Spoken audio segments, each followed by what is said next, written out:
পবিত্র কোরআনে স্পষ্টভাবে বলা হয়েছে যে মুসলমানরা যেন কোনো অংশীবাদী বা মূর্তিপূজক নারীদের বিয়ে না করে। তবে এটা তো কোরআনের কথা, এই নির্দেশ মানলে হোঁচট খাবে রাজনীতি। তাই গত 15 বছরে মালদা মুর্শিদাবাদে মুসলিম পুরুষদের হিন্দু নারী বিবাহের হিড়িক বেড়েছে, বদলেছে জনবিন্যাস। 1.5 দশকে এই দুই জেলায় মুসলিম জনসংখ্যা বেড়েছে 5% মতো। সুচতুর কৌশলে নষ্ট করা হচ্ছে হিন্দুত্ব।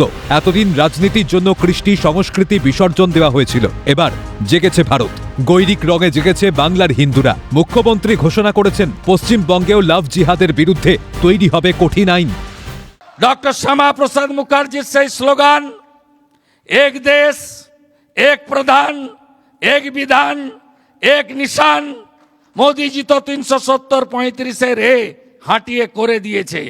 পশ্চিমবঙ্গেও আগামী দিনে আপনাদের সরকার ইউনিফর্ম সিভিল কোড ইউসিসি আনবে। ল্যান্ড জিহাদ, লাভ জিহাদ আর বলপূর্বক ধর্ম পরিবর্তন করার বিরুদ্ধে কঠোর এবং কঠিন আইন এই সরকার আনবে। অন্যান্য অনেক রাজ্যেই এই আইন আগেই আনা হয়েছে। খোদ দেশের প্রধানমন্ত্রী নরেন্দ্র মোদী বারংবার বলেছেন দেশের ডেমোগ্রাফিক চেঞ্জ করার চক্রান্ত চলছে।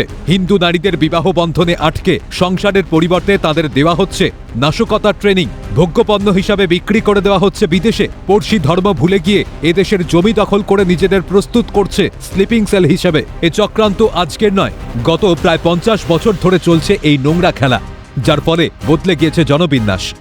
হতে পারে হিন্দু রাষ্ট্র তো আছেই, এগোতে হবে না। হিন্দু সমাজ আজকে পশ্চিমবাংলায় বিপন্ন, তাদের সুরক্ষা কবচও দরকার আছে আর দেশের সুরক্ষা কবচও দরকার আছে।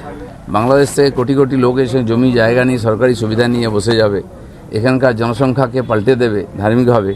এর আগেও বিভিন্ন মন্ত্রীর আহ্বান আমরা দেখেছি, তো সেগুলো এখানে করতে কোনো অনুমতি দেওয়া যাবে না। এবার পালা বদলের সময় এসেছে। বাংলার বুকে মুসলিমদের একাংশের চক্রান্ত ভাঙতে হবে তাদের সঙ্গে সুবিধাবাদী রাজনীতির অশুভ আঁতাত। তবে নিজের সংস্কৃতি কৃষ্টি বজায় রাখতে পারবে হিন্দু। বাংলায় আবার ঘটবে নবজাগরণ। ক্যালকাটা নিউজ।